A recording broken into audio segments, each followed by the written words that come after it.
Good afternoon, everybody, and welcome to this marvelous Monday edition of the On Air Advocate. We're at the On Air Advocate. We look to provide education, support, and empowerment for all of those with different abilities, mental and medical illnesses, and their caregivers. For those of you who do not know me, my name is Tammy Flynn, and I am the host and producer of the On Air Advocate.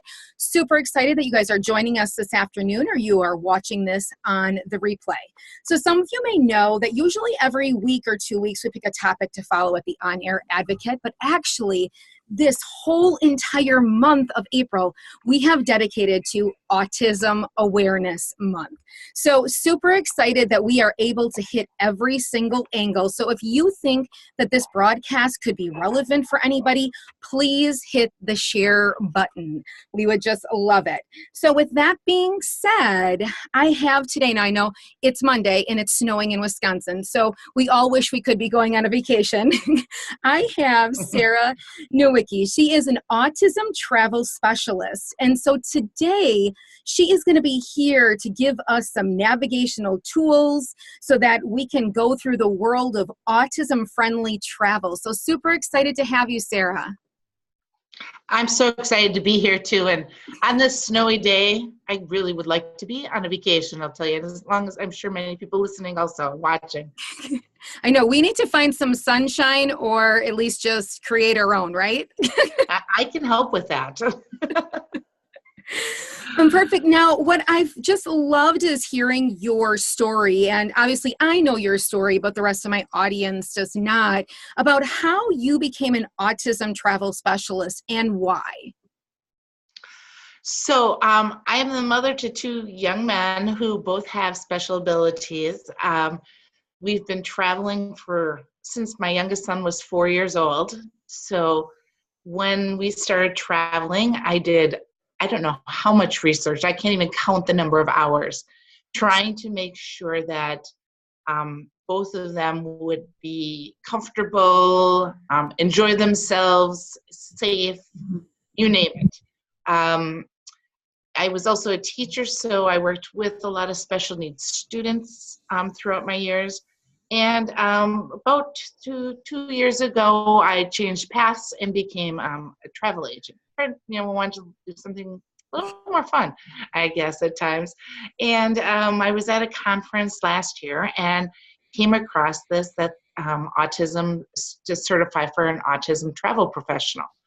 And I thought, what a better way than to mix things that I have been doing most of my adult life and combining all those together. So did the training and we've started up Autism Friendly Vacations and, growing the business, that side of it slowly, but surely, and making sure we have resources for families who have children who are on all, ages of the ends of the spectrum to, give them some special accommodations that they need.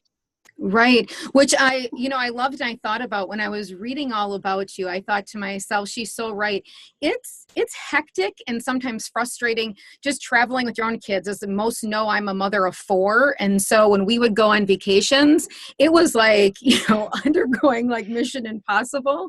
And so, especially when you have kids that have different abilities, there are some definite challenges. And so I'm excited for myself to hear all of your tips and tricks and things that are in your toolbox that may be, useful as we travel. And, a lot of this some of this is years of my experience, some training that I just, recently took. But, most of these, I should say most, all of these tips would work for any family, anybody traveling in reality. So, it's not just limited to that. I found that we can, do that. Anybody can use these. So, right. We like to call this our individual vacation plan instead of, you've all had an IEP. Right. You all know what that is. An IVP is what we call it. So what I like to do is I like to sit down and meet with the family and get to know them a little bit, see what they need. Are there food sensitivities? Do they need certain special accommodations? Do they need certain physical accommodations also? Anything like that, what they want to Right. do, what they can do, and that sort of thing. So, and then we work together to find, to set up that vacation plan for them. So, let me start that again. It's Monday. I am having a hard time talking. Because it's snowing All this, outside. Everything that happens is blame the snow. What might be good for one family isn't going to work for another family. So, try and find out and get to know you and get to know them and see what's going to be best for them. You know your child best. So, I'm going to follow your lead based on that. Some things that we do offer, though, is we can do, practice screening with the TSA. Oh. So if you're looking to fly, we can arrange that. We can look at doing seating arrangements on the plane if your child needs to be in an aisle or, that sort of thing. Right, like near closer to the front or to the back or. Correct. And okay. Yes, we can make arrangements with that. Early check-in we can do so that if your child has a hard time standing in lines, we can expedite that also. So there's a bunch of different ways that we can do that. If you're going to a different resort or on a cruise and say that your child only eats maybe 5 different foods, we can make sure that those 5 foods are there. Right. Or find out if you have them, because it could be a very long vacation if your son or daughter won't eat, or is eating just food the whole time. And we've all been through something similar to that at times, I know. So it's kind of, me doing that research for you is a lot of what it is.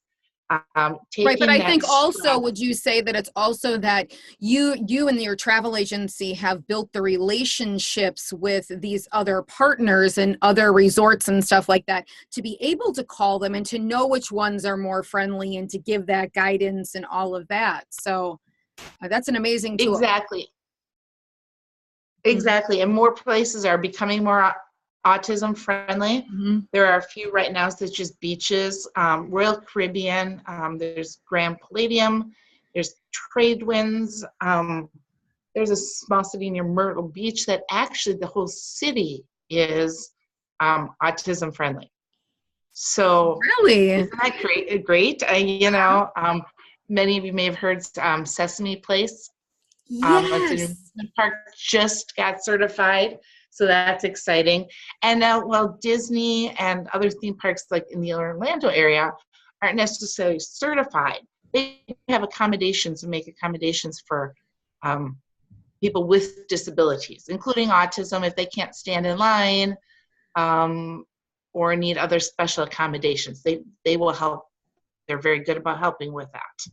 Okay. So we can make those connections, like you said. We, contact those people frequently as it is. We're on a first name basis with many of them. So, we can work with them. So, it's about having those connections and not going in blindly. That's what we want to do. Right. And also, I think having reviews from others. I mean, obviously, when people have traveled with you, when you set up this individual vacation plan with them, they've come back to tell you how it went. So when you start working with your providers in the resorts and stuff, you can really hear, did they really follow through with those food accommodations? Didn't they? And when we're blindly just calling places, we don't know. You know what I'm saying? Has it been great? Hasn't it been great? Exactly. Yeah, they're going to tell you, if you call them, they're going to tell you, yeah, oh, sure, we'll take care of it. And who knows where that's going. Whereas if you're using, a travel agent, there's accountability because they know we're not going to, use them again if there's an issue. Right. We're going to go to the ones that follow through, like you said. So, and that are going to work, with your families and, do the best. Right. Because that's what we want for you guys, for everybody. So, yes. So I have a few, kind of bumps. You had asked about what are some of the bumps that people run into when they're planning their own vacation, and how to work around some of them. one of the things that I recommend is, many times as families with special needs are hesitant to travel. They haven't traveled. They don't think it's an option for them.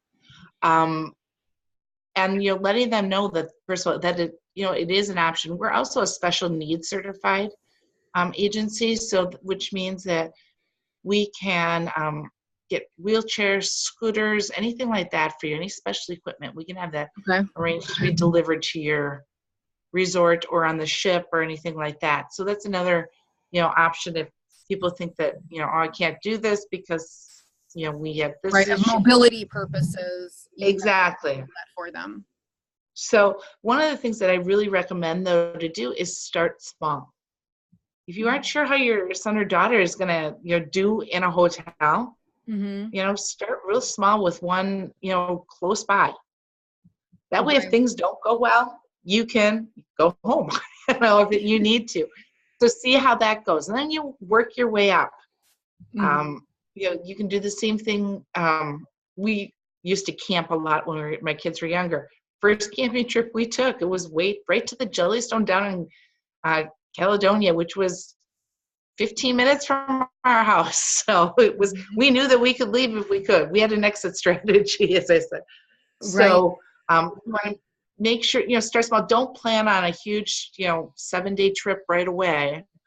And if things don't go well, that's going to be a long 7 days. Right. Make sure that you do your research. And that's where a travel agent can come in, also. But make sure you kind of have an idea of what you want to do, where maybe you want to go. And then, obviously I or another travel agent would work with you to make sure that can happen. Or to maybe let you know that maybe that isn't the best place. I just had a family with a child ages 7 and 9 who wanted to go down to Key West for New Year's Eve. And, let them know that it's probably not the most child-friendly place on New Year's Eve. Right. So now we're changing places, and, they found a way nicer place that's going to be more suitable for their family. So, they had that idea that Key West was where they wanted to go. And I said, let's look at this a little bit and see. So kind of let them know that. Also understand your child's boundaries and, be realistic about them. That's it. You know your child best. And maybe, your child can do, a 9-hour plane trip to Hawaii or Europe. I know that probably just starting to right now, my younger son, could do that. I know that a couple years ago, that plane ride would have been horrible, for everybody around. Right. So, make sure you understand and don't think, oh, we'll get through it. But, understand kind of what you're. Yeah, look at their normal limitations that they have, because getting on a plane or being in a vacation spot isn't going to change those limitations. Exactly. The other thing too is prepare your child. Let them know what's going on. I found out that a lot of the times that, just having that information eases that anxiety. If your son or daughter can read, I give them on their iPads or their phones, their kind of daily itinerary, let them know what we're going to be doing, and even ahead of time. So, and let them have a little bit of input into that process. Make sure it's options you can live with. That's the key, though, is, sometimes we'll say, okay, do you want to go here or here for dinner? And I know that they're both options that my son, who's a picky eater, would, do well at. Don't let them just pick randomly or something like that. So, and giving them that itinerary, especially when you're not in your regular surroundings, will help to lower that anxiety and let them be more prepared for the day or reading. Exactly. We kind of, the night before, we usually at dinner, we usually talk about what we're going to do tomorrow, kind of get them, so that way they know what's coming. Letting them, being prepared for that. Now, we just talked about, I know their boundaries and everything, but be willing to push them a little bit outside of their comfort zone if that'll work for you. I know that, as I said before, my son had, some food issue sensitivities and stuff. And we were at an all-inclusive resort where there's no risk to trying new foods per se. And he said, you have to try a new food every day. Just one bite, you'll live. And, ended up, he tried calamari, which would have been the last thing I would have thought he would try. But that's now one of his favorite foods. Mm-hmm. So, introducing them to things and allowing them, if they'll step kind of outside of those boundaries, for some growth. Right. And, obviously what their comfort zone, making sure what they're still comfortable. But sometimes in that new environment, they're a little bit maybe more willing to try it. There's not consequences, the perceived consequences from being at home. It's just a different surroundings. So they'll stretch their abilities a little bit if if they're feeling comfortable. Always have a backup plan, as if you can. That's my other big thing. Yes. Is one of the trips, my older son wanted to swim with the dolphins. My younger son, not so much, but we went ahead and gave it a try. And as soon as that dolphin came up to him, he let out a piercing scream, and we were done. Luckily we knew where the exit was right away, and we got him out of, got him out of there, and we were okay watching it, but we knew this might not go well, and it didn't, unfortunately, right, for him. But, so have that kind of backup plan that's, if you're not comfortable with this, or obviously if you scream and let us know you're not comfortable, right, but we'll get you out. We're good, but let's just try it. Mm-hmm. I think, that really can help with their comfort a little bit, knowing that there's that escape route. Right. And then maybe you'll alternate to doing for the day. Have like an action plan for the day. Exactly. So it's, as I said, wanted to give him a try to do it. We're pretty sure, but, kind of making sure that he had the opportunity yet. We knew he was safe and he would be okay getting out. So. Right. So yeah. And, lastly, here's kind of, schedule your timeouts and breaks. We know as adults how to kind of decompress. Kids don't always know that. And make sure you schedule that time, whether it's during a meal, if that's enough time, whether you go back to your hotel, take a nap, or watch TV, whatever it is that works for you and for your family. But make sure that they have that time. If you think about, we run crazy during the weeks and daytime, all the time. Let everybody just kind of decompress so you enjoy yourself a little bit more. Kids are better rested. We all know that if they're not rested, there's better chance for meltdowns and things to go wrong. And, you don't have to do everything, Right. And I think that sometimes we try to do that, right? On vacations, it's like, we're only here for this many days, and we need to check everything off the list, and we need to go to this amusement park and here and here and here. But for, kiddos, that's extremely overwhelming. It's not a positive experience. I know my son, we definitely can't go, that route. We need to have that downtime in between there, or we'll crack. And exactly. Then no one will be enjoying themselves. And I know too, I need that downtime too. So I need that downtime. So why would I not expect, my son to need it too? Why would I expect him to go crazy, keep going and going and going, when I know that it's good for everybody. It's good for me too. So. Right. Which is, it makes you like revived for the rest of the day to get the most out of your trip. Exactly. And if it's a longer trip and you're talking like a lot of theme parks and everything, even plan a day in the middle that you're just hanging at the pool at the hotel, maybe, that you're not doing anything. You think you have to do something every day on vacation, like you said, but I'll tell you, some of the best memories we have are just hanging at the pool doing quote unquote nothing and just hanging together. Yeah, I would do just So about anything to just hang outside at a pool right now. I know. It's a little, eventually we will, hopefully, right? I It's a know. little Maybe by May. horrible. Maybe by May, we'll get there. Now, I know, Sarah, you told me that you kind of have, I don't know if it's an individual or vacation planner, kind of an outline of some different ideas, an awesome kind of check off sheet for, any of the guests that are watching today. Right. We've got that, and you can contact me for that. Our website is autismvacation.com. And then if you sign up for our email on there, we're giving away a free Autism Travel Passport. And I'll give you the link for that first. It's autismvacation.com/passport. So, and I put the link down on the bottom of the feed here once we're done with this. Yeah, that would be great. So we'll do that. But, and what it is it's kind of just a little book that your son or daughter can carry around with them. And, a lot of the times a child with autism is misperceived as, behaving badly or having an outburst or that sort of thing.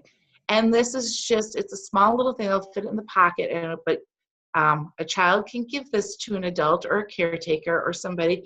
And, it shows kind of what they, like what comforts them, maybe what their behaviors are, and sort of things, that way they can communicate easily, because sometimes it's hard for them to communicate and understand what's going on too. So they can do that.